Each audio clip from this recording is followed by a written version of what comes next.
Welcome to episode 13 of the Long Haul podcast. I'm Nine, and with me, as always, is Carrie, my co-host. How you doing, man? Hey, man, doing fine. Been playing Artifact this week? Yeah, to be honest, this week was really complicated, so I barely touched it. All right, playing anything else instead of Artifact, or just no gaming at all? Nah, this week was like Netflix and chill week. All right, that's not bad. So this week we have a special guest. We managed to contact Charm3r. Charm3r is a public figure in the trading card game world, so to say. Hey, Charm3r, welcome to the cast. Hello, thank you for having me. Though I need right off the bat to throw one correction out. Whoops. Which is I am not a special guest. I am a low bar as far as guests go. No, man, no, don't sell yourself short. Most people know who you are, so that makes you a well-known public figure. Yeah, I think they snuck it in one of the WePlay interviews I did, but I was jokingly telling Yaris, one of the cameramen, when I was in Ukraine, that self-deprecation is my brand, and made some jokes about being dead inside because that was a lot of the feedback that I got. And it, I think, snuck into one of the interviews that they put up on YouTube. It makes me a bit happy. I do remember some remarks also from your colleagues during the event, kind of pointing in that direction. Yeah. Oh yeah, I'm significantly worse when I'm not on camera. I'm miserable to be around. It is awful. Have you always been this way, or is this something? Pretty sure that it's a genetic condition that I just kind of inherited. But yeah, I've pretty much always been this way. I'm not somebody who expresses a lot of emotion just naturally. Like, I was one of those kids that even growing up, if you gave me a birthday present or something, I'm legitimately happy and excited, but I wouldn't show it. And so people would always be like, oh, well, do you like your gift? And they'd start second guessing things. And I've just kind of always been that way, which, is great if you play a lot of poker, but not so great for normal everyday human interaction. Yeah, Mom, it was exactly what I wanted. Yeah, pretty much. Okay, so everyone that plays the game by now knows who you are. Like we just said, you were one of the main casters and main presenters in the WePlay. But talk us about your gamer background before Artifact and TSL. What were you doing? What do you normally play when you're not streaming the card games? Oh man, when I'm not streaming card games, it's a little bit of everything. I love story-driven games, whether they are RPG things like The Witcher or Elder Scrolls series. They can be more action-oriented. The Naughty Dog stuff, Uncharted, Last of Us, God of War franchise. I love stuff like that. I love city builders, civilization games, things like that. I've played a lot of RTS in my time. There was a short period where I was hardcore addicted to StarCraft 2. Ooh, awesome. Post picking up streaming, I was never really a big shooter person, but once I started streaming a few years back, some viewers were kind enough to gift me a couple of shooters, and I ended up really falling in love with H1Z1, and that kind of kicked me off on battle royales. So, off stream, and I've done it a few times on stream. I do enjoy playing, Apex Legends, Fortnite, H1Z1. I used to play a lot when that was out. There was a short period where I was almost exclusively streaming a game called The Culling, which is not really what I would classify as a shooter because it was based heavily around melee combat, but it was still a battle royale, and I loved that game. Did that come out, or because I remember seeing I remember people playing the beta, like Dr. Disrespect or something like that. Yeah, so it was in early access for a while, and then they kind of went to a full release and brought it to console. But that game kind of died a slow death because the developers got stuck in this cycle where they were listening to a vocal minority and treating it like the majority.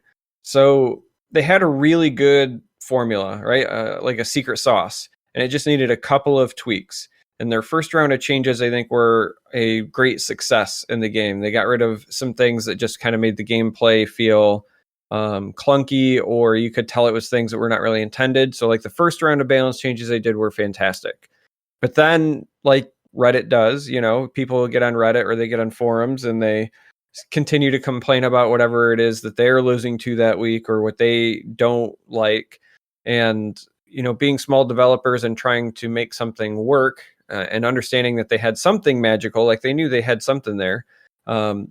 They started like over listening, at least in my opinion. And so they hit the cycle where they would make changes and then their players like would drop off and then they would go, oh man, well, we're losing players. What else is wrong? And then they would make more changes and then their players would drop off and they would go, oh man, it still isn't fixed. And they kind of went down this like really weird development spiral.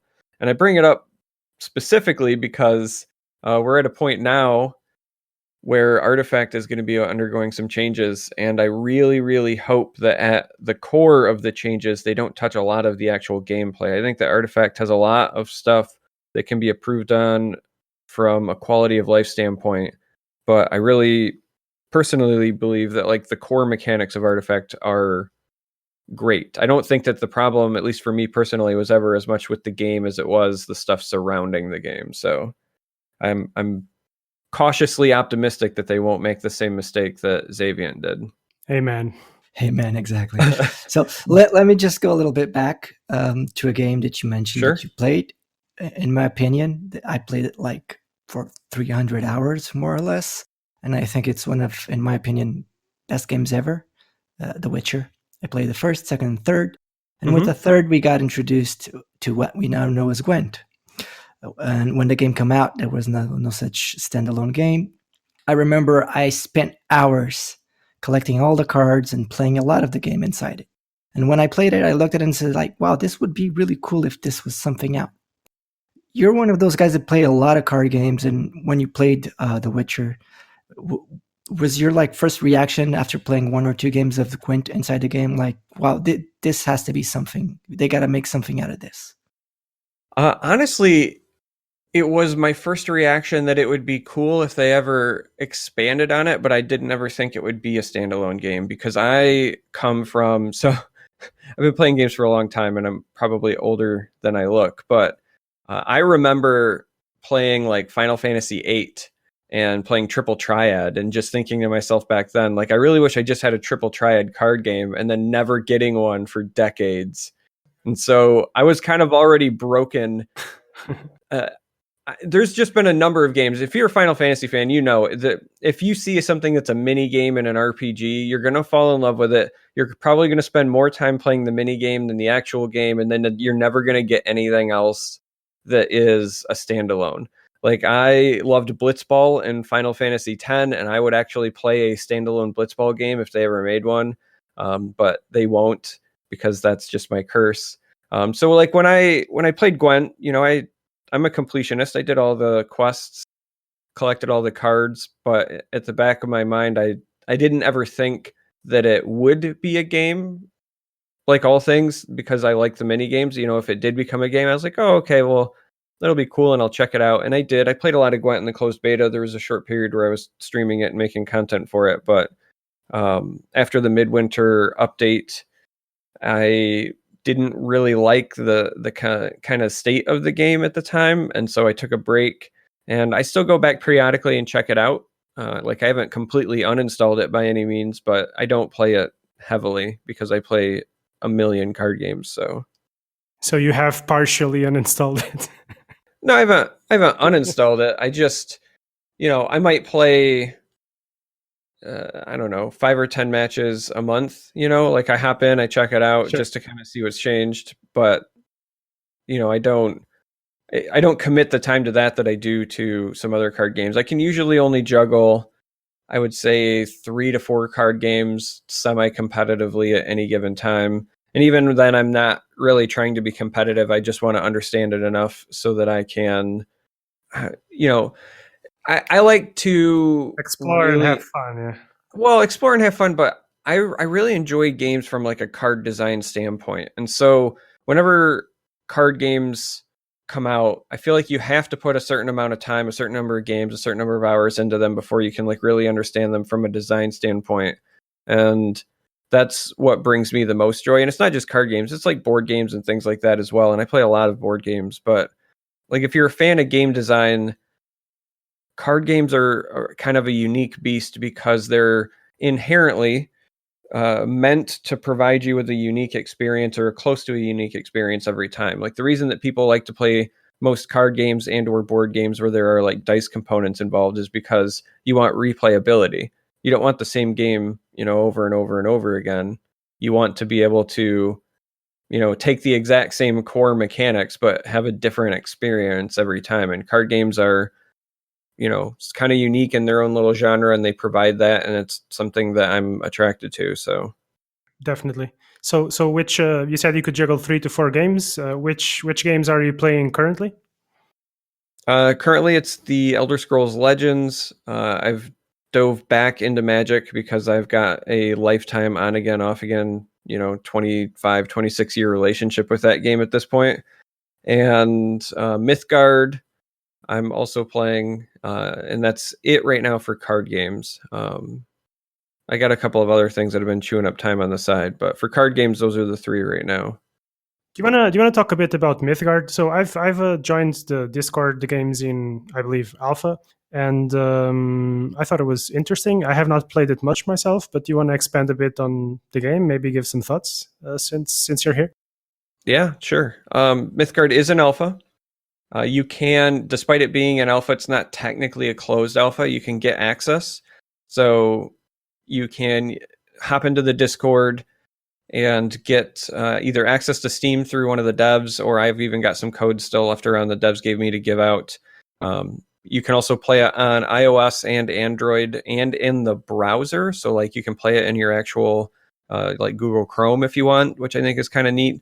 The game's developed by a small like independent development company called Rhino Games. Even though it's a small company, it's a bunch of people with a lot of previous experience, either at card games themselves or at big companies like Google. It's a small team, but their development cycles have really surprised me. The game already has a lot of cool quality of life features. It's got replays.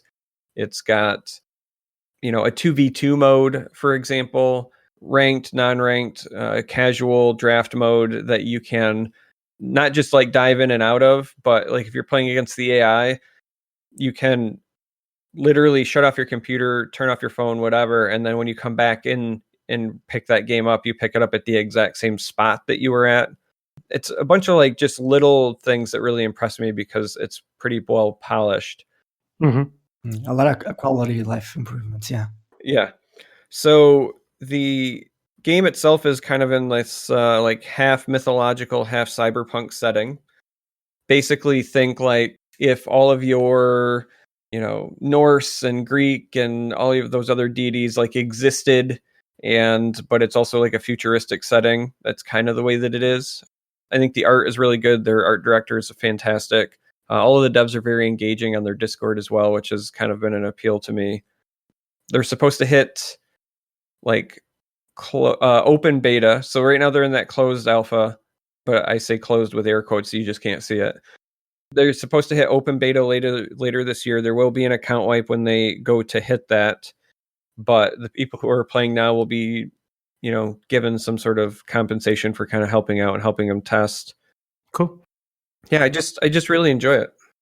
What do you think makes it unique? Because like I said, I have a very, very limited experience. I think I played the tutorial in a couple of games, but I had a hard time looking at it and thinking, okay, this is interesting, but it just seems very, very similar to Magic.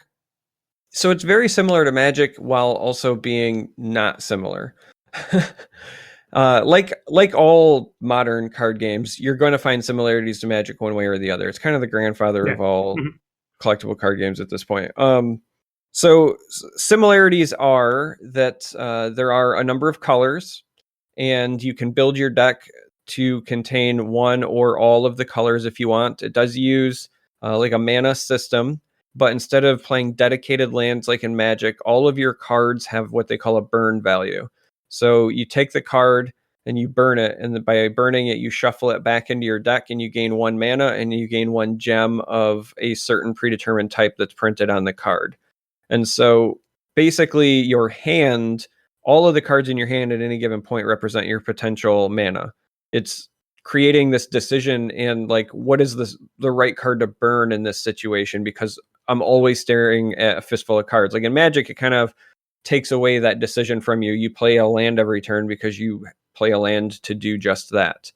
Also, by splitting the resources between gems and mana, you can consume those when playing cards, but they can also be consumed independently for different like activated abilities and things like that. So it's actually kind of hidden in a way, got a dual resource system that you don't really pick up on until you've played it a bit. The other big standout things to me are there are lanes, if you will, but don't think like Elder Scrolls Legends where it's just like 2 different lanes and then combat occurs. When you play your cards onto the board, specifically like your creatures, there are 7 open slots on both sides, and combat occurs in a positional based way. So position matters. This lets you leverage a bunch of different keywords in kind of cool and unique ways. You can also play lane enchantments. So like in Magic, you might just play an enchantment and it either goes on a card or it's just kind of like this blanket aura. In Mythgard, you play it on a position and it affects either that position or the positions around it. It's very much a like board and position matters. It's kind of feels more tactical as far as a card game goes. And then the other thing that I really like is they've left themselves out in terms of design space for balancing a couple of different things. First is the way that the rarities work are that you've got commons, uncommons, rares, and mythics, but these also determine the number of each of them you can put in your deck. So you can have 1 of any given mythic in your deck, 2 of any given rare, 3 of any uncommon, and 4 commons. So they can shuffle things around balance-wise by adjusting numbers or by adjusting rarity. They also, you pick a path and you pick a power. Think of power as like a hero power from Hearthstone. Think of a path as like if you are really old like me and you remember when Magic Arena used to have this Vanguard format that would alter like your starting health, potentially hand size, give you abilities, yada yada. The paths do that. And each path also has on it like a secondary ability based on whether or not you've went first or second. So in Mythgard, if you go second, you get like this little bonus ability, but it's unique to your path. And so I kind of like that they can balance, win rates and things like that for who's going first and who's going second outside of something that's just a core mechanic. Sure. There's just a lot of like really neat, subtle development things that they've done that I think as a veteran card game player, it shows me that the devs at least like understand what they're doing, and so that's why I enjoy playing it, and I think it's got promise. Now, I know it's a small independent company, so I don't think it's going to come out and revolutionize anything by any means, but I really enjoy playing it, and that's kind of what matters. So, sure, and I have to say you made me want to try it a bit more because you just gave me the feeling that I have not explored even the half of it. So that's good to know. You had me at Cyberpunk, so. Yeah, the art is beautiful. That I can confirm. At least the initial animations and comics type thing are very, very good. Yeah, and they're still doing passes on that. So, like when I first started playing in the alpha, they didn't have the voiceovers for some of the story stuff. Even now, not all of the cards have like full art, but every update they've been doing, they've been adding new card art, putting in the voiceovers. It's like I said, it's been a really, for me anyway, impressive development cycle for such a small team. Okay. So let's try to slide back into Artifact. Do you want to let us know how you first got into contact with the game? Were you in the beta? Did you have any other sort of introduction to the game? Or? Yeah, I was in the beta, and I've told the story before, but I kind of accidentally landed in the beta. I was at PAX West for the Elder Scrolls Legends. I was on a panel at the Bethesda gameplay days at PAX West. But being a giant card game nerd and knowing that Artifact was going to be showcased at PAX West, I wanted to make sure that I had enough time to run over and at least try to play through the demo. At some point, I had heard that they were going to give away, the beta keys, but not like the closed beta keys, right? But the, early access beta keys. And I knew I wanted to pick up at least one of those as well, so I could get a chance to try out the game, a little more hands-on. And so because I was there for the Bethesda event, I had my DSLR with me, and I was like dressed in a suit because I always try to be professional for my public functions and things like that. And so Saturday morning, I knew that I had a rehearsal before the panel for Bethesda. And my goal was I was going to wake up really early, rush and get in line because I expected it to be a long line at PAX, so that I would have enough time to wait through the line, do my demo, and then come back in time for rehearsal. Do the panel, be good, right? Be done for the day. And the line was bigger than you thought, or? Well, so they changed my rehearsal time the morning of, so I had to report straight there when the convention center was opening. So then when I was done with rehearsal, I raced over, and by the time I got there, because I couldn't get there first thing in the morning, the line was in fact so long that they had put a stopper on people waiting in the line because they ran out of space in the convention center. So it was one of those, like, I had an hour until my panel started, and they weren't even allowing you to start standing in line until 40 minutes from when I had checked it out. So I was kind of bummed. And I was there with a colleague of mine that I used to do a podcast with. And we decided to just kind of hang out and watch it on the screens because they still had people there doing like the live casts. Fosh was there and Bruno was there. And so we kind of watched, and it was cool. And I noticed that there was a pattern, right? Like people would wait in line, they would play, and then they would exit out this area. And that's also when you would get your swag. And just out of curiosity, I stepped around, and my buddy says, like, what are you doing? And a long time ago in a different life, I used to work at a comic and gaming shop.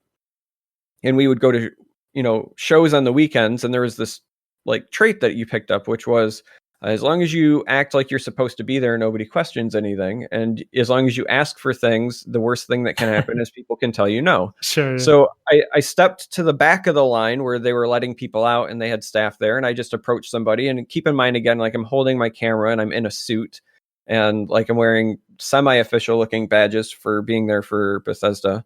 And I just said, hey, is there somebody that I can talk to about scheduling an appointment? And the guy says, hold on, I'll be right back. So he leaves, and he comes back maybe 2 minutes later. It felt like an eternity, and brings a guy with a clipboard.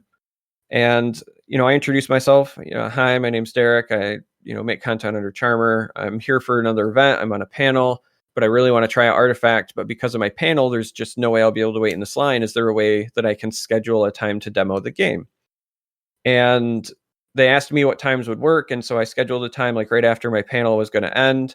And they said yes, and they fit me in. And so it was great. My buddy was shocked that worked. I was shocked that worked, but hey, whatever. If you don't try, Hey, if you don't try, it doesn't happen. So I go back and I do my panel. And after the panel is done, I race back over with my buddy because I don't want to miss my appointment. And again, like I'm a card game nerd and I'm dying to play Artifact. So I check out the game. But so when I approach, again, I'm in the suit and I've got the camera, and I go to this like side entrance area where they told me to go because I have an appointment. And the lady who greets me is very kind. And then she says, "Are you press?" Because I have the camera. Like, sure. And so I said, "Oh yeah, sure. I'm here to get some footage." Because I mean, that was true. That's the reason I brought my camera. I was going to take footage and put it on my YouTube channel. So I was like, "Yeah, sure."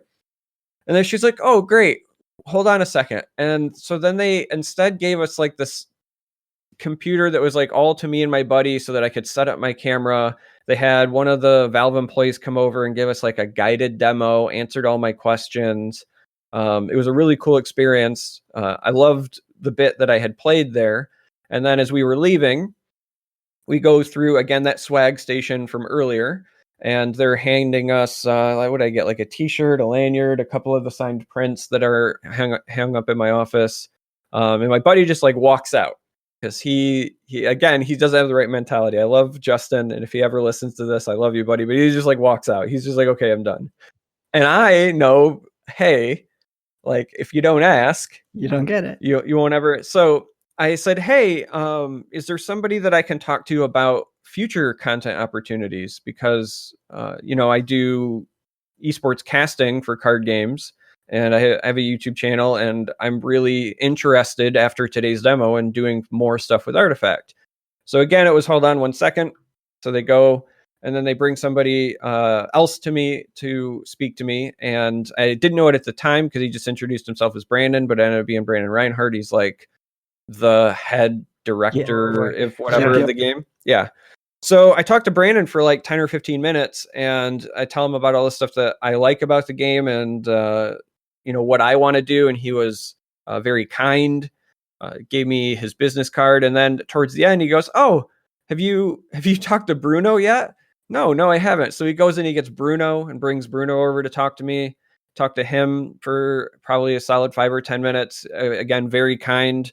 Was very cool about the casting stuff. And then at the end, they both gave me business cards and said, we're going to be swamped this weekend for obvious reasons, but send us an email next week and we'll get you into the beta. And that's how I got into the closed beta. So wow.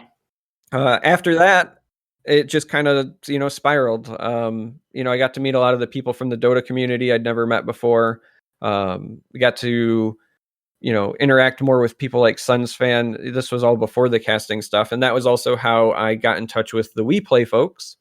And they asked if I would be interested in casting. And I said, yes, I love it. I adore casting. Please let me cast for you. And that was that. What an adventure. Yeah, all because I just decided to ask. Yeah. See, people, that's the power of asking. A life lesson.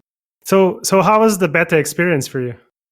I thought the beta was great in many regards, and what do I want to say? Like a little bit weird in others. So I'm going to take a moment here to just like preface what I'm about to say with like, I take my NDAs very, very seriously. And while I'm not like officially under a hard signed NDA with Valve, they did kind of outline like what they wanted us to talk about and whatnot. And I know that some people, since the beta has ended, have been very open about it, but I'm still unsure where the line is where I'm supposed to talk about things and not.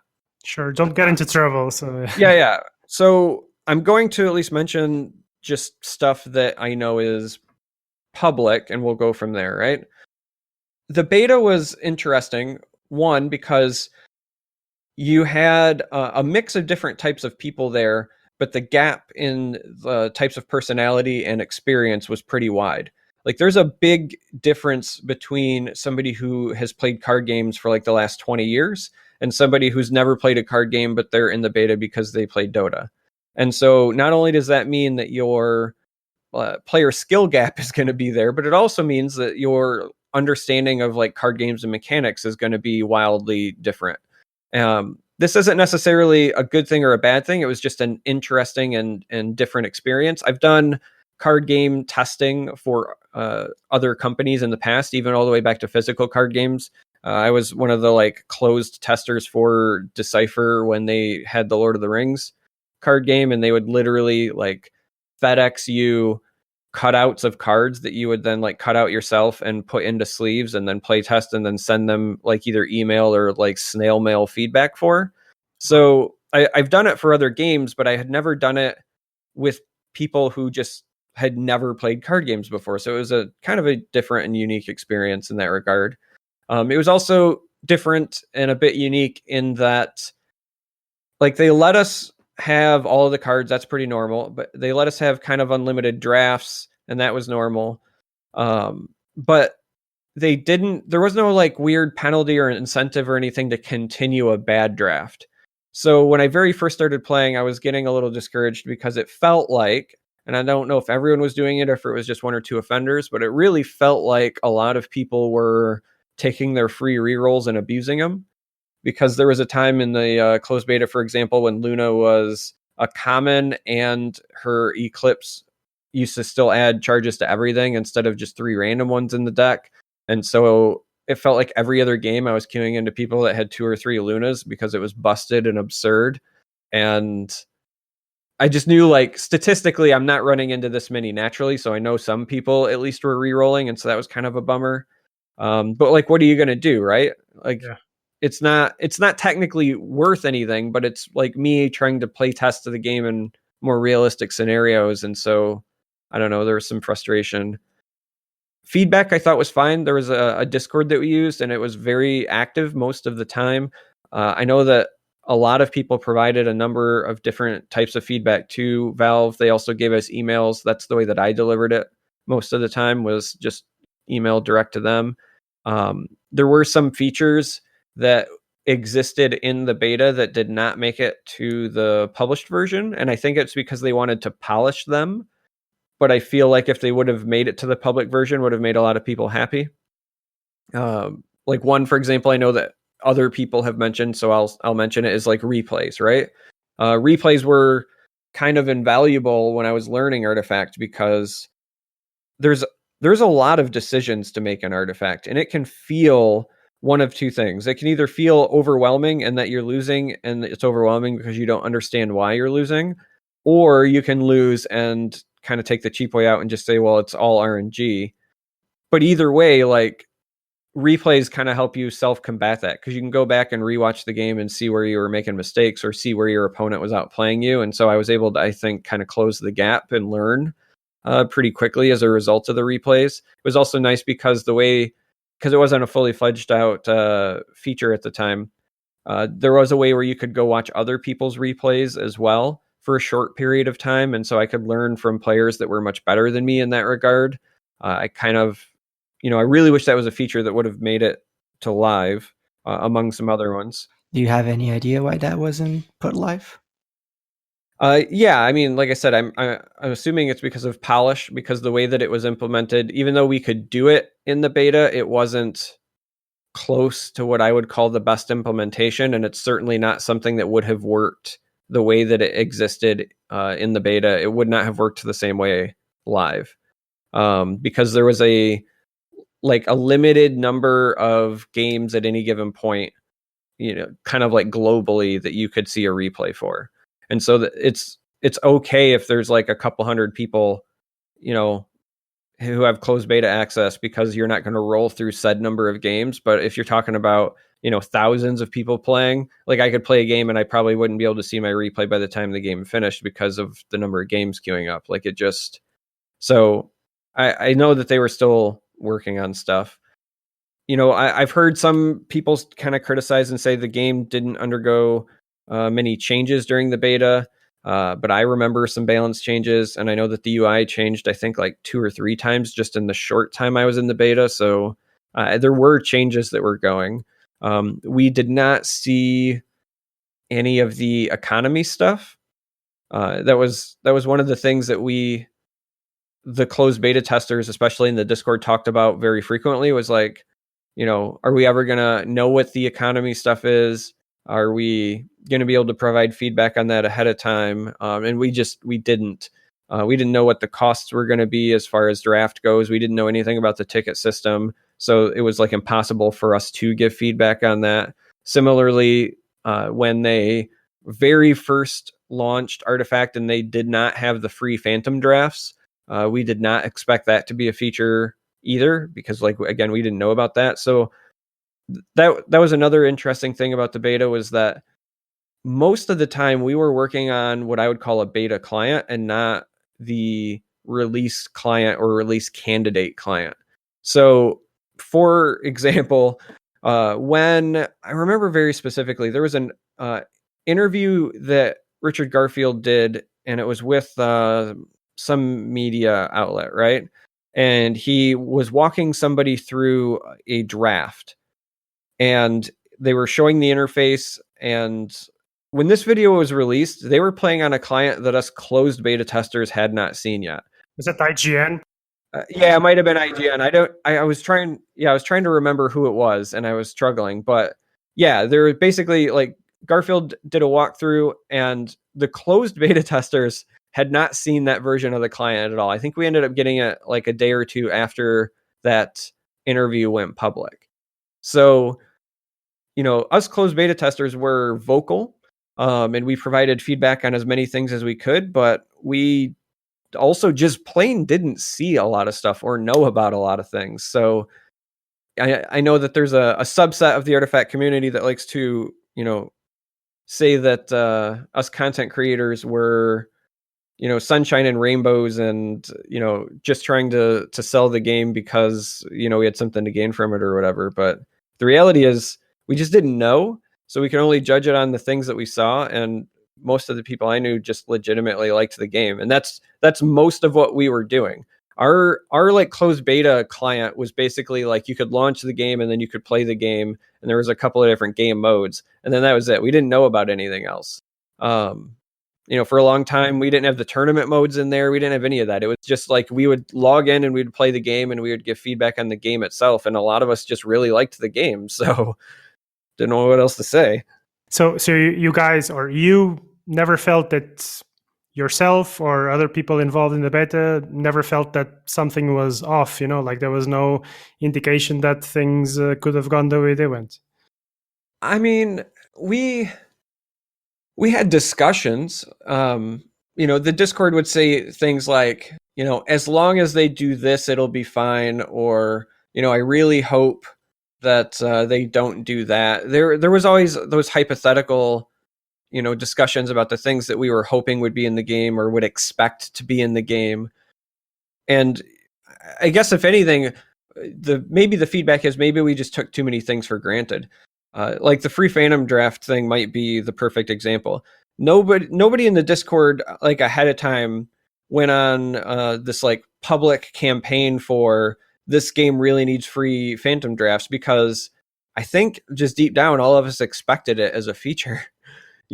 So we were as shocked when the game hit the initial launch and it wasn't there as anyone else. And then, as you would expect, like that Discord that we were using to kind of coordinate between all of the closed beta people, we kind of erupted, and there was like a ruckus in there at that point. But prior to that, it's hard to complain about what you don't know exists, or it's hard to complain about something, or like really be pushy about something if you have no information on it whatsoever. So, we were concerned in that we didn't get a chance to see it ahead of time, like you should be. We were nervous. Hey, what's the pricing like? Like that was another thing, right? We would constantly have talks about, what would we think the ideal cost of a draft would be? And again, this was entirely based on nothing, because we had no other than, I think, very early on, we got the word kind of around the same time public did that there was going to be the initial cost of $20 or whatever it was. Outside of that, we just had no idea what the economy was going to be like. So there was a lot of hypothetical discussions about, how much do we think a pack should cost? How much do we think a draft should cost? What do we think rewards should be? That sort of thing. But it was all hypothetical and based on absolutely nothing. So I don't know how much takeaway or feedback Valve can really get from that. So. Yeah, that's really important information. It wasn't, I guess, like 80 to 90% of people on the forums, Reddits, etc., don't know that, because everyone expects the when the game came out and the ticket system was implemented, everyone was like, people in the beta never should have said something about this. And now that you bring this up, I myself at least didn't ever read anything about it that wasn't implemented in the beta. Yeah, we didn't know anything about pricing other than the initial buy-in. So we didn't know cost of packs until it was like publicly announced to everybody. We didn't know about the ticket system. We did not know about the no free Phantom drafts. And then there's just a number of other things. Like I said, I'm mostly only going to talk about the stuff that I know other people have talked about publicly, because there's, even more things that they had tried out, in the closed beta. Because there were some features as well where they would like try something out and then it would go away, and then sometimes it would come back and sometimes it wouldn't. And I don't know if that was their long-term planning. I know about, some stuff that I know for a fact now was like tied to future content releases. They had a plan. I just don't think that it was maybe as widespread shared as people seem to believe it was.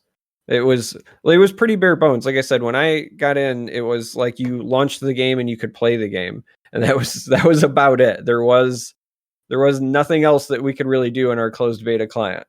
So all we could do is play the game and say, do we enjoy the game? And like I said, most of us seemed to like it because there was an awful lot of people putting in hundreds and hundreds of hours into it, myself included.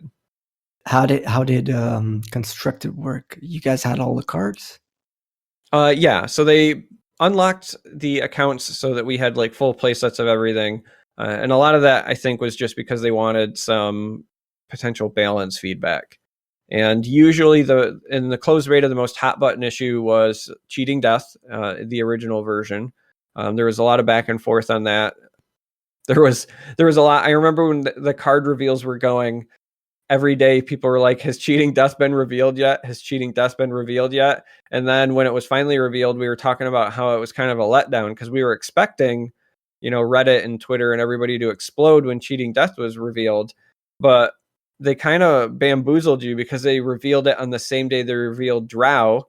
And the, original version of Drow was also incredibly strong. And so there was too much fanfare about like Drow is broken, and so like nobody really noticed cheating death, at least not in the capacity that we expected people to.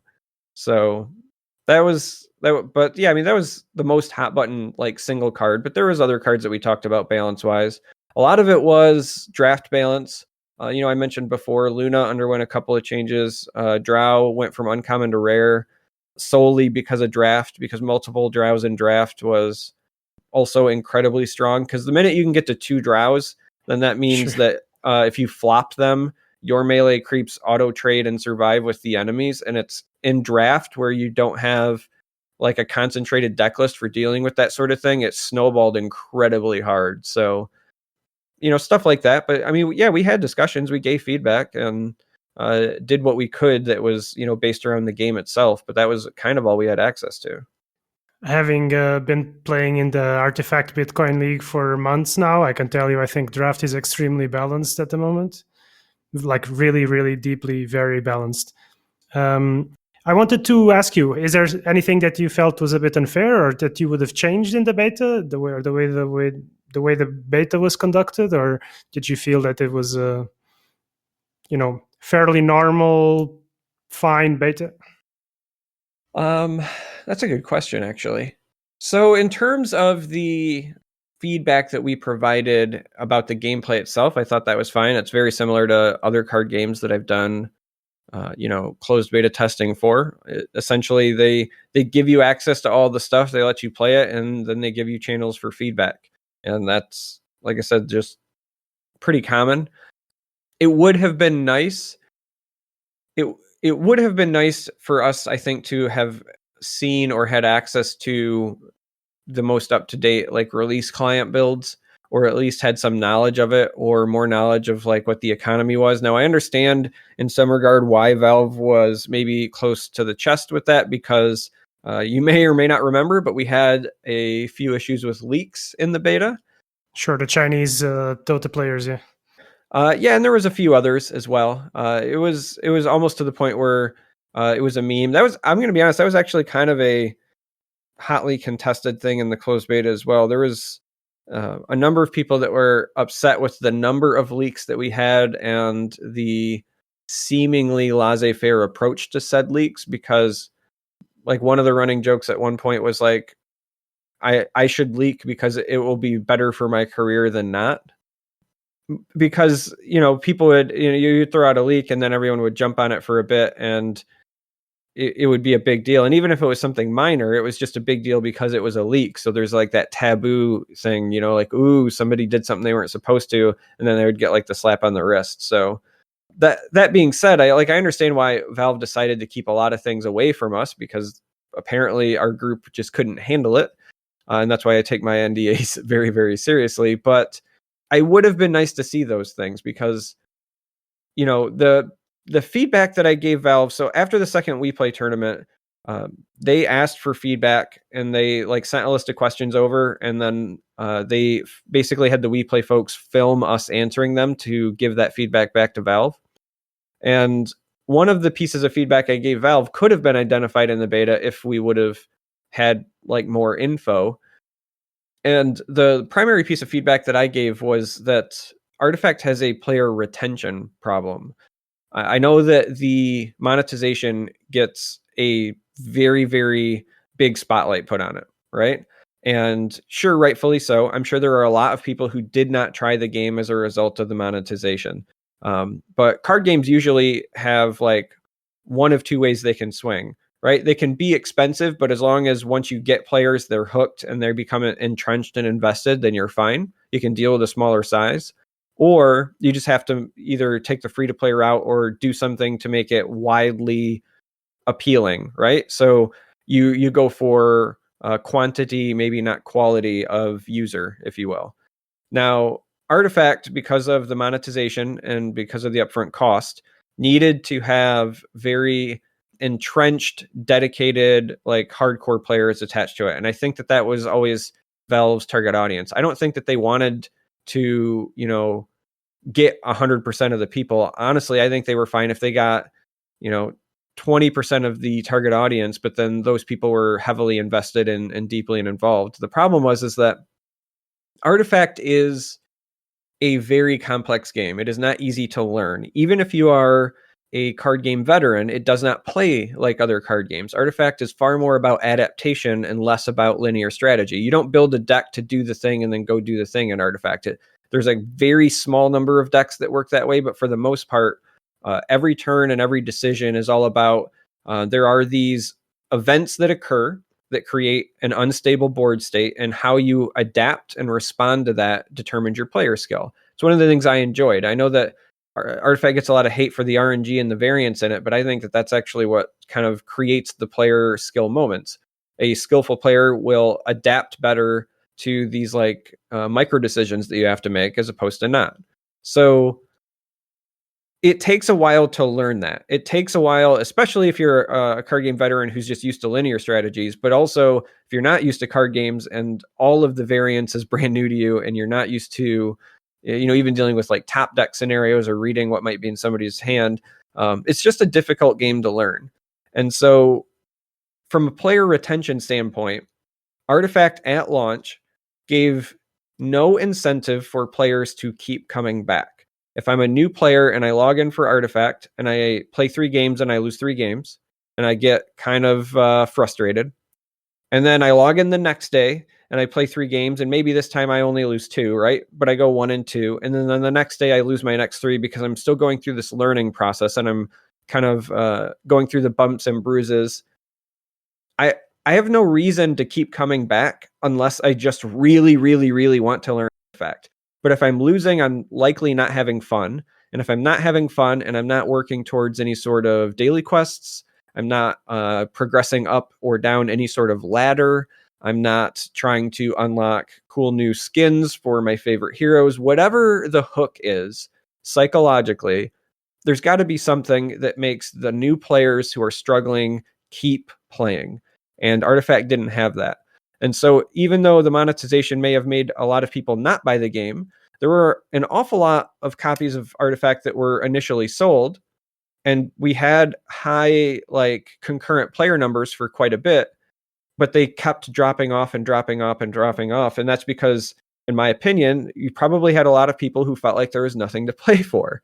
So, right or wrong, whether or not psychologically you think people should just play a game because they want to play a game or whatever, the reality is if you want player retention, you've got to give them a reason to come back.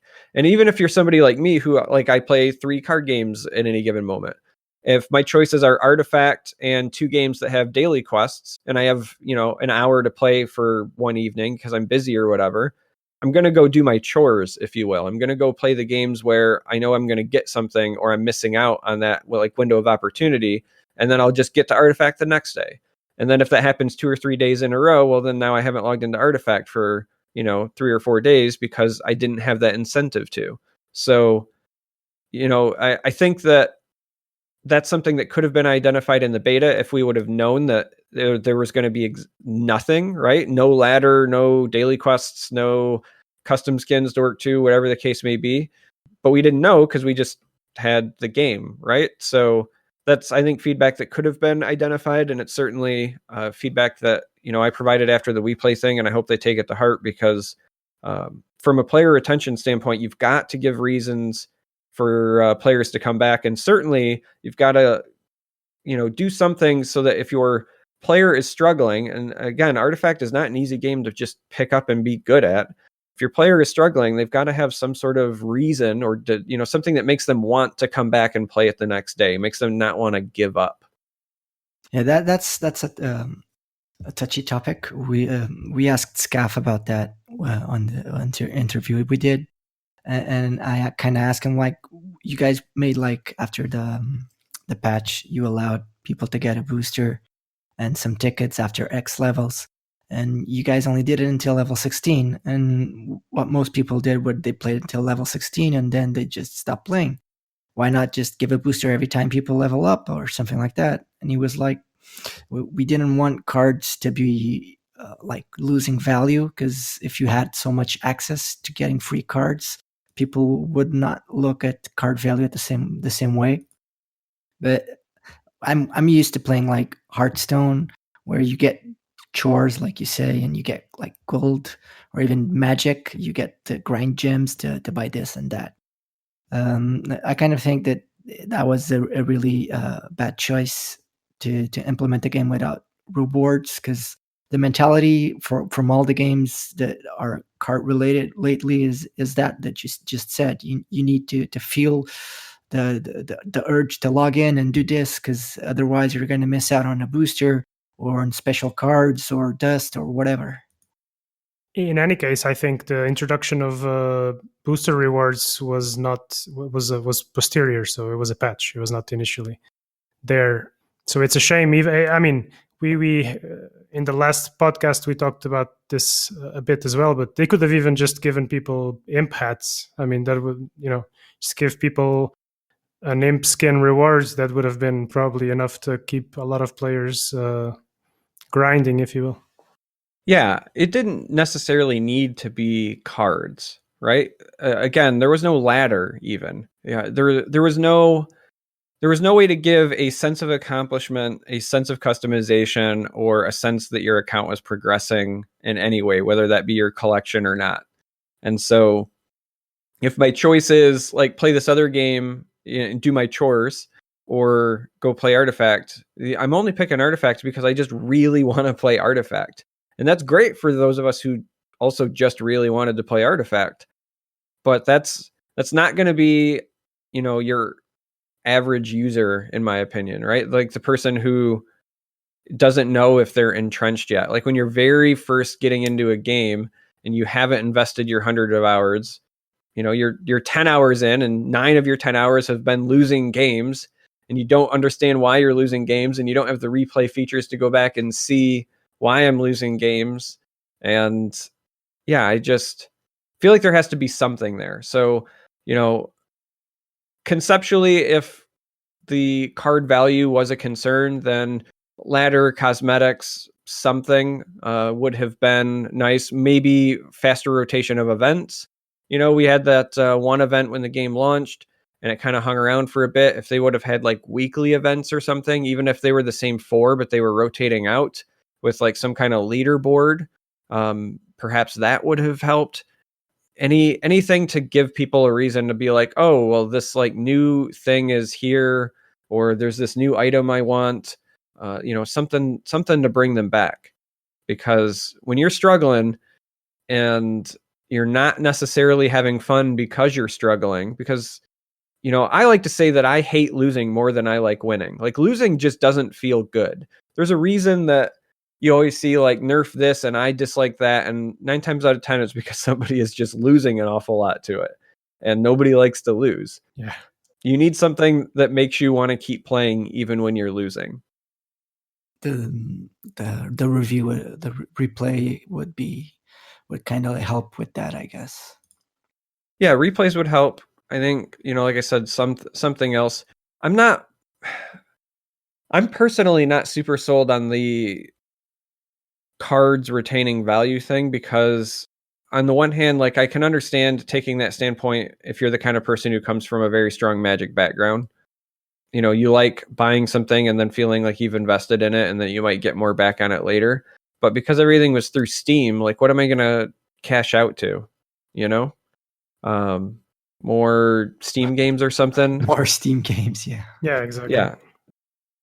don't get me wrong. I like the idea. So if you're not going to be a living card game, I like the idea of being able to access singles somehow that isn't just like your basic crafting system. I like the idea of just being able to straight up potentially trade like this one rare card for this other rare card. Because, you know, if you play a game like Hearthstone or even like the Elder Scrolls Legends to some degree, you know, having to take like 3 or 4 legendary cards to turn them into the one that I do want feels bad. Like I know that, like, I know I'm getting the shaft because I can't sell this on eBay, if you will, right? And the Steam market, in my opinion, was trying to alleviate that. They were trying to kind of take away that feeling of, you know, I'm basically wasting my 4 legendaries that I opened to get the one I want. In the theory, if I've got a good rare and I need this other good rare, I can just trade my good rare for that one, minus whatever the Steam transaction fee is. And, you know, that was your crafting an artifact, if you will. So like, I can see the appeal there. And certainly somebody like me who likes to brew and build decks and be kind of transient with this collection and burn it down and build it back up again. I like that as a core concept, but I don't know how I necessarily feel, or I guess I should say for me personally, I just don't really care about my cards retaining value. And this is somebody who's like a 25-year card game veteran. At this point in my life, like I don't care if my cards retain value. I just want to play the game.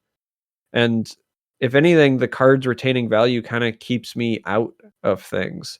Like I don't play a lot of competitive Magic the way that I used to, just because I don't want to keep up on managing the value of my collection. I got a buddy of mine that his Magic collection is so large and worth so much that he has an additional insurance rider on his house.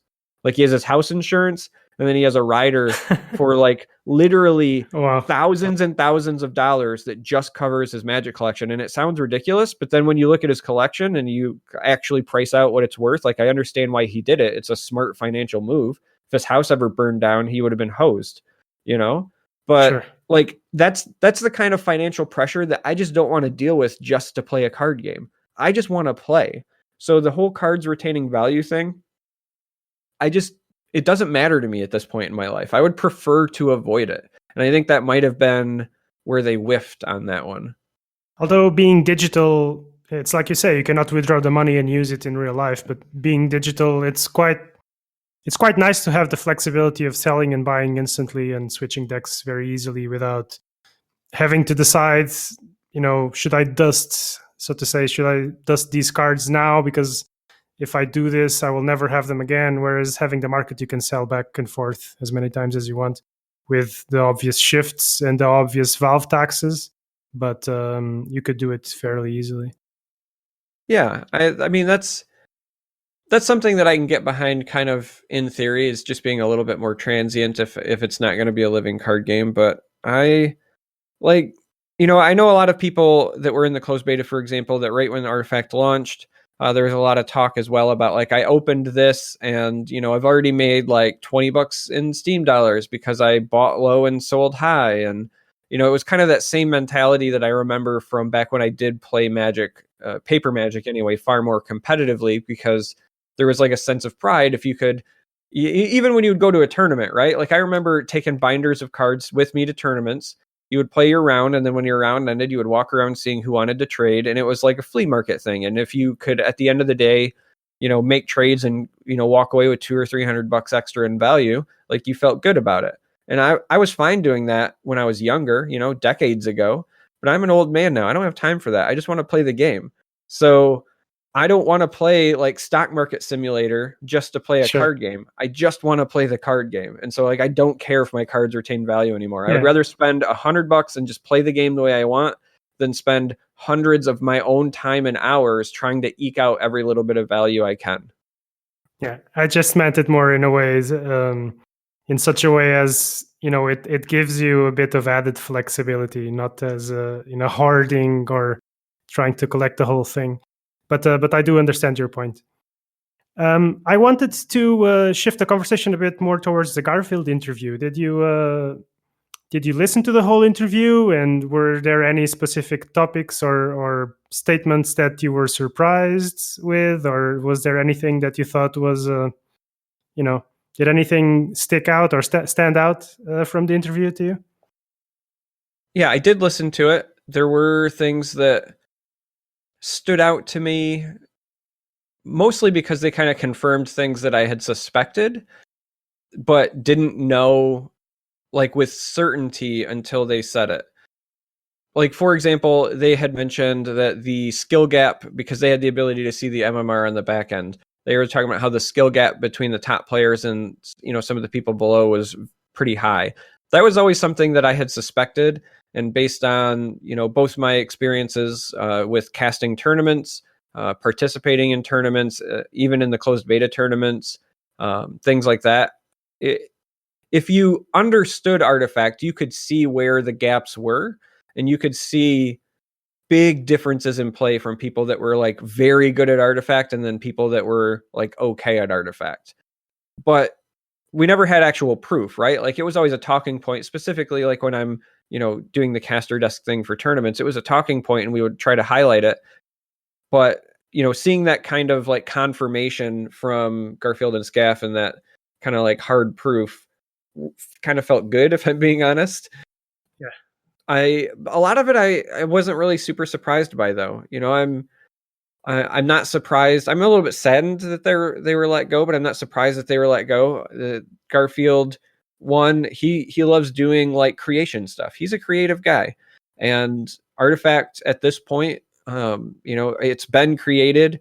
Like I said, I'm not going to go into super details, but we know that some future content was created. So he's already put, his time and his thoughts and his touch, if you will, on a lot of stuff that either existed or was planned. And it's not surprising to me that they would consider letting him go. And then maybe they just consult with him potentially in the future. Maybe they don't. Sometimes he does that with games. Sometimes he doesn't. But like when the news came that, Three Donkeys was kind of like let go from Valve, I know that a lot of people, love to get fired up and, is Artifact really done? And I think even if Artifact was alive and kicking and doing better than ever today, I think that probably still would have happened, if I'm being honest. And if anything, it was probably a bit mutual. Yeah. I don't think that they were necessarily surprised by it either, because, their cycle of creation, if you will, was probably coming to a close. But yeah, a lot of this stuff was kind of a trip down memory lane. I liked hearing them talk a little bit about the variants. I was very surprised that they were, I think, as involved as they were with the monetization. I'm not saying that they were like the reason for the monetization model, but I'm kind of surprised that they were like even aware of it. But maybe it was only surprising to me because we were not in the closed beta. So I don't know. I guess Valve wanted the Wizards of the Coast experience feedback, because obviously WotC is or now Hasbro, I guess.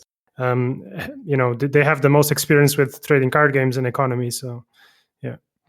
Yeah, and I can understand that, but I guess for me personally, I just think that there's a much bigger difference between kicking off a game that's only digital and is not going to have any sort of cosmetics at all, right? We're not talking about like alternate art, no chase cards, no foils, no whatever. I mean, it's just going to be a base set. And I think there's a big difference between like a monetization model that fits for that in a digital realm versus, something like Magic that, one, is paper, two, has a lot of those things. It has rare chase cards. It has all of the stuff that you would want. And if I'm being honest, also just has 25 years of players that are already entrenched in that model. You know what I mean? Yeah. So like on the one hand, I can understand them getting that feedback, especially if that's the model that they had decided they want to go with. But on the other hand, I'm still very surprised that was the model they opted to go with. I cannot help but think that they were naive, or maybe, I mean, we're used to Valve delaying dates and stuff. Maybe they just should have delayed Artifact a bit longer and, get a few more features out. But what's done is done. How do you interpret the last Valve memo? You know, the significant time thing. Do you believe the game's coming back? And how long do you expect that it might take? I do believe the game will come back in some capacity. That being said, I don't think that it will necessarily be a big hit, at least right out of the gate, because there's too much negative sentiment around it that it will take an awful lot to kind of convert people and bring people back. But in terms of, do I think Valve is still working on it? Do I think we're going to see a re-release of some sort or a reiteration? Absolutely. Having the opportunity to have personally spoken with, Brandon and some of those people, I know how much they loved the game. Two, I don't think that a company like Valve wants like the ego bruise like this, if I'm being honest, without at least giving it some sort of second go. I can totally believe that as well. I mean, these are top developers in a top company, and they're most likely perfectionists, and I don't believe they are the type of people to just give up on stuff without a very good reason. Yeah, I have no doubt that game's coming back. It's more like Charm3r was saying, there's just so much negativity, and I've seen more people saying that even if they do like this brilliant comeback, there's already so much negativity that even players that want to come back or want to try the game once it comes back might be like second guessing it. I'm sure they'll second guess it. I think that as long as you deliver a good product, it will help. So obviously I don't know specifics, right? But like if I had to guess, if I'm Valve, I think that you have to probably overhaul the monetization, just because that was a huge sticking point. I think that it has to kind of be overhauled anyway, because if I'm them, I don't think that I want to launch this until it's either going to be like day one available on mobile or very shortly after available on mobile, because that was something that they had talked about was coming. And at this point, I don't see any reason why you don't just include that as part of your launch. Largely as well, because even if you have upset a lot of your potential player base before, there's a lot of people that maybe wanted to play but didn't because it wasn't on mobile. And if you at least bring them in and you get a healthy, game state, even if it's not the biggest, even if you get a healthy audience to kind of carry you, then you might entice some of those other players who said they were never coming back to come back, because they'll see, okay, well, it's not doing half bad. Maybe I'm missing out on something. So I think launching on mobile is important. I think the monetization overhaul is important. I think providing some sort of carrot for people who are learning the game is important. But I don't think that they're going to give up on it, because like I said, it's kind of already been publicly confirmed that they already had additional content lined up for the future. And so I can't imagine doing all of this dev work on the game, having, features that were in beta that were basically just pulled for polish reasons, but were otherwise going to be ready to go, and having future content, and then just shelving all of it. Like, it's a massive amount of work to kind of just give up on. And what I'm hoping is that and this is what I was so shocked about, I hope that they remember who they are, which is they're Valve, right? The reason that I was so excited about Artifact was because I expected the bulk of the monetization to come from customization. When I think of Dota, when I think of CSGO, I think of like all of the different ways that I can either put on hats or put skins on my guns, or do those things. And I'm more than happy to give Valve my money for those things. And then we didn't have any of that at launch. There was no customized experience whatsoever. And they teased us with the possibility. They gave our imps Santa hats for a short bit. Yeah, we know it's possible, but then we didn't get any of it. So I hope that they remember, oh, that's right, we're Valve. Don't give us the loot boxes for the cards. Give us the loot boxes for the cosmetics, and just remember that there's a million ways you can customize this. Give me customized imps, whether it's either accessories for the imps or just replace them. Maybe give me a tiny dragon, give me a little teddy bear. I don't care what you give me something. Make me be able to change the towers, right? Like, give me something I can spend $5 on to make my towers look like candy canes, and if I click on them, they do something else or whatever, right? Like, just give me, A different tabletop. Foil, different tabletop, foil cards, alternate art cards. Give me, login screen splashes, different sound effects, different voice lines. You're Valve, right? Like, that's what I want to give you my money for, and I'm happy to do so. So I hope that they go a bit more down that road and have that stuff ready to go when they relaunch, so that it just feels more like a complete game and less like a skeleton bare bones. Like, don't get me wrong, the bones of Artifact are good, but that was kind of all we got was the bones, and I think people just expected a lot more. And the only other thing that I can say as far as timing goes, if I had, I have no inside info, but if I had to guess, I would say early next year at the earliest.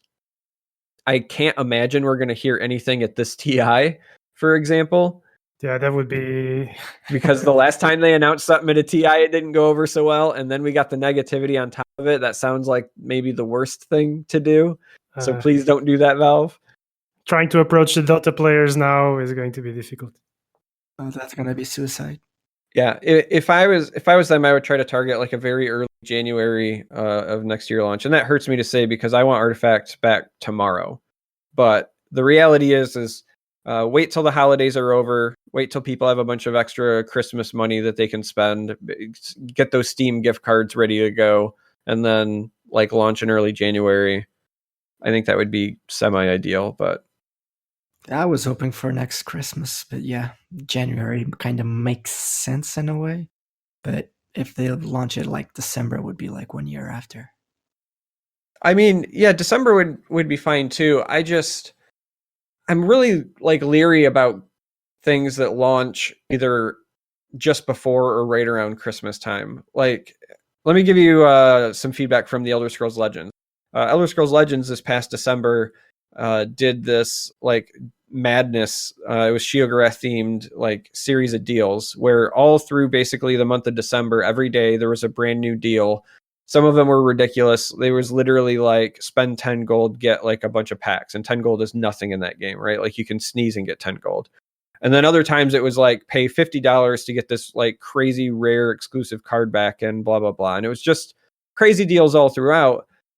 But because it was through the month of December, there was a lot of things that I wanted that I ended up passing on because, I'm shopping for Christmas. Like I'm a dad with kids, if I want to spend $50 on this cool card back, or I want to get my kid a Christmas present, like the kid's going to win. Sorry. And I think that if you're trying to launch a game, doing so during a, fiscally rough time of year for a lot of people means that you might still have some like underwhelming initial response. Whereas if you at least wait till after the holiday, then, people might still not necessarily have a bunch of disposable income, but at least like that burden, that feeling of like, I'm like betraying my loved ones by not spending money on them is gone. And like I said, maybe you got some gift cards or whatever. Like I always get gift cards from people from Christmas because they never know what to get me. And then I'm like looking for an excuse to spend them. So I think that if you're going to do something around that time of year, it's either got to be a month or two before Christmas. So think like October, or it's got to be January. I don't think that it's smart to launch during that period personally. All right. Moving on to the couple of events that you did in the Ukraine with WePlay.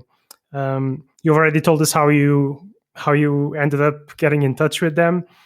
How was the experience of casting these two tournaments, the Artifact Mighty Triad series?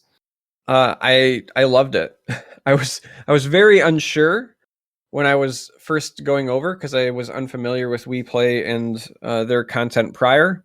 And so when somebody you don't know contacts you out of the blue about, traveling to Eastern Europe and casting for an event and you kind of don't know what to expect or whatever, like you're a bit nervous. But now after the fact, if anything, I'm the most sad that Artifact has went the way that it did because I just want to keep doing those events. Everybody at WePlay was incredibly kind. I've ended up falling in love with Kiev more than I thought I would. Like, it's a really cool city. But like, I miss some of the camera guys. I miss, they gave us basically like a translator person. Her name was Valerie, to kind of help with any of the people who didn't speak English, though most of the people at WePlay did. But Valerie was very kind. We all kind of, or at least I called her mom, because she kind of like took care of us, despite the fact that like I'm a 35-year-old man and she's like maybe 23. I was calling her mom, but like just everybody was there. They were nice and welcoming, and they love esports, right? I mean, and they Kiev, love they love esports. They love everything, and I miss the crew, and I just miss being around the other casters too. You know, I know that sometimes content creators will get like this rap that we're only in certain things for the money, but the reality is like a lot of us just also really love games. And like, if you want to like have a good time about, talking about a game, like talk with other people who are really into the game. And so sitting and like talking with Sunsfan or Swim or Mogwai or Panda, I'm not going to say Slacks. No, I love Slacks too. Any of those guys, right? Like, you sit and you talk about the game, and you don't get tired of it. Like, we'll cast the entire day long, hours and hours and hours, and then we'll get done, and then we'll still be talking about the game, like on the ride back to the hotel. Like, I miss being excited about Artifact. I miss doing those events. I miss the crew over there in Ukraine. I did some other stuff too. I did some Artifact tournaments for Nerd Street Gamers, for example, and I really enjoyed doing those as well. But like, I really miss the WePlay crew, and I'll be honest, like I still poke them from time to time, like, hey, are you going to do, not necessarily Artifact related, because they're waiting for the redeployment, if you will. But I'll message them like, hey, are you going to do some Apex Legends events? Hey, are you going to do some Magic events? Are you going to do Fortnite? Because like, I want to cast for them again, because they're just a really cool crew. I made what I would like to think are a couple of friends over there, and they're a good bunch. Always a win-win situation, yeah. Yeah, for sure. Do you have any cool stories to tell us about you or the other casters? I mean, nothing that I haven't already told. Swim likes to take his shirt off a lot. You wouldn't think so, but he does. Pando is the only person that I seen in the gym. So like, the hotel there in Ukraine had a gym, and I was going pretty frequently. Pando was the only other person that ever showed up, which kind of surprised me. I would have thought I would have ran into like Mogwai or something there, but he was usually recording videos. In fact, Mogwai was usually for that first event like late to the taxi, because he was always like recording something for YouTube right up to the buzzer. Like, Shermie would be downstairs, and then we'd be like, where's Mogwai? She's like, oh, he's still recording. So that man is dedicated. I don't mean that like mockingly. I'm saying like he works hard. Yeah. It just, everybody was really nice. Far nicer than I expected them to be. It's specifically to like me being an outsider. I remember I was like super nervous going into the first event, because, I'm far more well-known in the Legends community. And even then I don't feel like I'm well-known, if you will. Right. But like, I was coming from the Legends community. And then you had Mogwai and Panda for that first event, and Swim, who all kind of knew each other from Gwent, and then Sunsfan coming from Dota. And so I just didn't like know anybody, and you don't know what to expect going in. Like, I expect everybody to be professionals, but you don't know, are your personalities going to mesh? How's it going to work? Slacks, right? Well, yeah, Slacks was for the second event. And by the time the second event was coming, I felt more comfortable, because I knew, like, at a minimum, like, we were getting Slacks and Rob that time around, but Rob had actually spoken to quite a bit before that event, just from like Artifact content and streaming. And he also comes from a Magic background. So even though I hadn't met Rob in person, like, Rob and I had spoken quite a bit, so I wasn't really nervous there. And I was familiar with like Slacks and his personality and his work. So the second event, there was not really nerves at all. But that first one, I don't know, it probably is just my imposter syndrome kicking in, but I felt like an outsider, because I didn't know anybody and I didn't know like what to expect. But everybody was wonderful. All the casters were welcoming. Like I said, the WePlay crew is amazing. Like I just want to do WePlay events. I didn't even know that I would like getting in costumes. I'm traditionally, like, I dress in a suit very often for work. And so many of the casting events I'd done and stuff for Legends and other games, I pretty traditionally either wore a suit jacket or some kind of, professional attire. And then when we were doing the WePlay event and they said, hey, you don't need to bring a suit, we're going to have costumes. I so couldn't believe it that I still brought a suit anyway. Like, I know that on one of the, like, I think it was on Suns Fans podcast, I talked about how for the media day, which was really us shooting the promos in a warehouse, I heard the words media day. And so, like, I came in a suit anyway. And it was the most not suit worthy occasion, like, on the planet, but I still showed up in a suit. But I say this just to say, like, I didn't know how I would feel about the costumes, and now I even miss that. Like, I really like that we're afraid to do something different and, like, commit to a theme and not make it feel like every other esports event. Not that there's anything wrong with it, but I think for a long time, esports has tried to closely mirror traditional sports because they think that, like, that's the way that you do it, and that's fine. And I think there's a place for that. But I think it's also okay to remember that, we all play video games and that's kind of what we all love. And sometimes, being a little wacky is okay. And if that means, dressing up in a paramilitary outfit or looking like I am in a circus, then I'm all for it. Yeah, it does make the viewer experience more entertaining and different and fun. So like the name says, it was supposed to be a triad. We saw 2. It was like the third one canceled or postponed right after a bit of the second one. Was it like after the Valve put the post out? Can we expect it when the game comes back? We're gonna see like the third part. Do you have any feedback on this? So after the second one was done, like I said, at the second one, I knew that Valve was asking us for feedback because they'd sent the questions and, we had done those interviews, recorded our responses. It wasn't immediately canceled then. There was, like, some discussion about, disappointment in terms of, like, viewership performance and kind of disappointment in terms of, like, the trends that Artifact was showing at the time. But when we left Kiev, we were still under the impression we were going to have it. We didn't have, like, hard set dates, but we had, like, this general idea of, like, when we thought the third one would be. But then I think a couple of weeks after we'd got home, WePlay kind of let us know, at least us, like, talent, that, they were postponing it at the time until either they had heard back from Valve or got some sort of feedback, or, they were just looking for some direction, right? Like, at that point in time, it was pretty clear that Artifact was on a downward trend. And so I think they were just looking for some validation from Valve, like, something's coming, or we were kind of, hoping that maybe they were going to release an update that would, like, reinvigorate people. And then at that point, it would make sense to do the third event, like, post update, something along those lines. Right. But, like, it wasn't coming. And so then I think they just kind of postponed it until they heard something. And then eventually Valve put the post out. And so now we're in a kind of a holding pattern.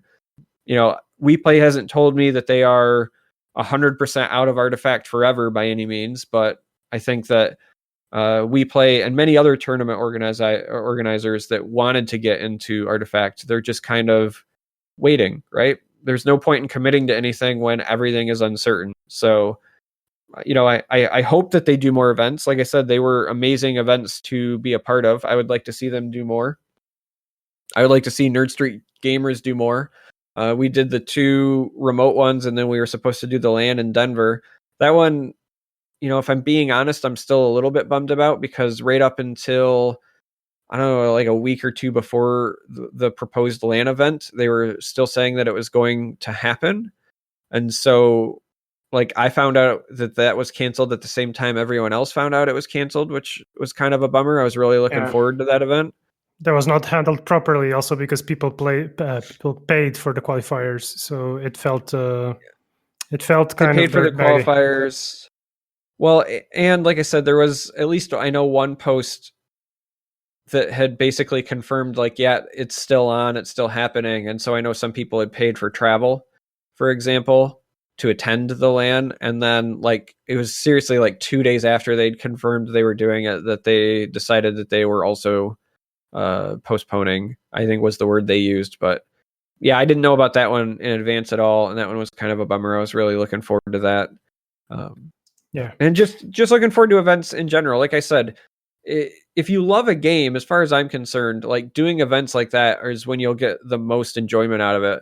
Even if you're not casting it, like when I did the Legends Master Series last year, where the finals were at QuakeCon, we had some people that just showed up to see the event live, and they were players that like I knew from either Reddit or have played against in the community, and even just talking with them there was some of the most fun I'd had around Legends. Like getting together, getting people who care about a game, all in the same room and getting them talking is a lot of fun, man. It's awesome. Yeah.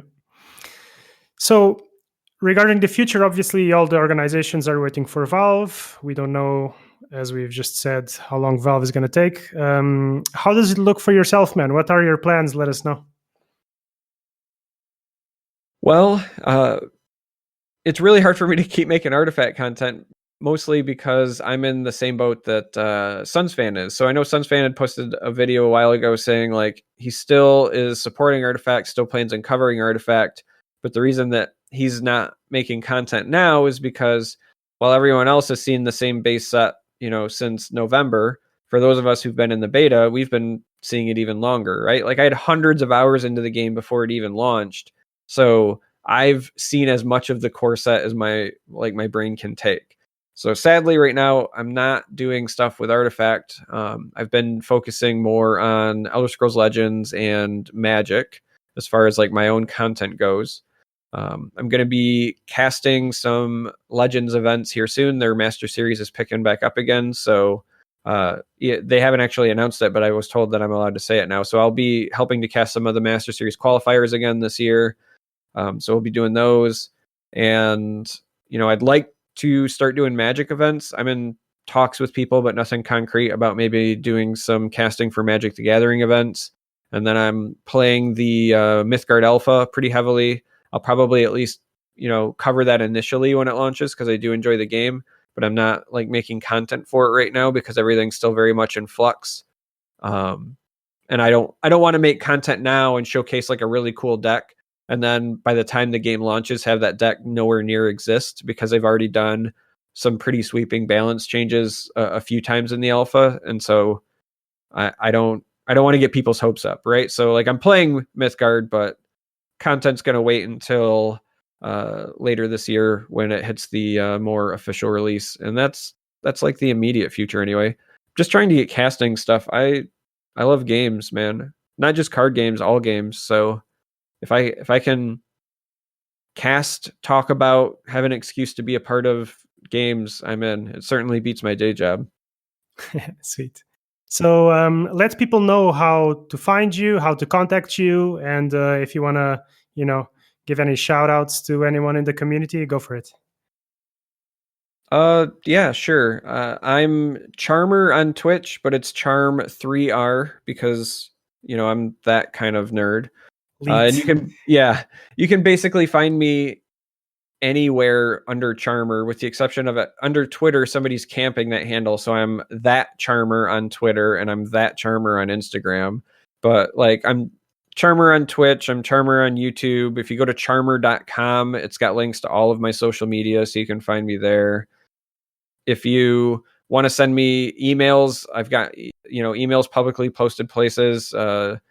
My DMs are open on Twitter, so if anybody's trying to contact me for business reasons or collaborations, I'm really easy to get a hold of. You can send me smoke signals. I might be able to see it depending on whether there's cloud cover. But yeah, I mean, I'm pretty easy to get a hold of if you want to. I don't know why you would want to, but if you want to, you can get a hold of me. For shout outs, I'll just say, Artifact, I miss you terribly.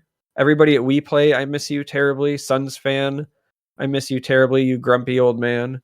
Yeah, I miss Artifact, and I hope that, even if it's never, the huge commercial success that I think some people expected it to be, I want it back in some capacity, because I still feel like the core game was great. I think that a lot of the community members that I have met and interacted with were great, and I think that it deserves a second chance. For sure. So, man, I would like to thank you once again for joining us. Thank you so much. We hope you all the best for the future, and hope to see you in Artifact again when the game comes back, hopefully. Oh yeah, you'll see me for sure. Like, I still hop in and play every now and then, but I can't make content for it anymore because my eyes start to bleed when I stare at that base set, man. Yeah, sweet. All right. In any case, I would like to tell everyone that if you enjoyed the cast, if you liked the cast, go ahead, leave a review. You can find us on most major podcast platforms, iTunes, Spotify, YouTube, etc., etc. Join our Discord, talk to us, let us know if you have any ideas for an episode. You can eventually also join us and talk to us about the game. And otherwise, we'll see you in the long haul. See you guys until next week.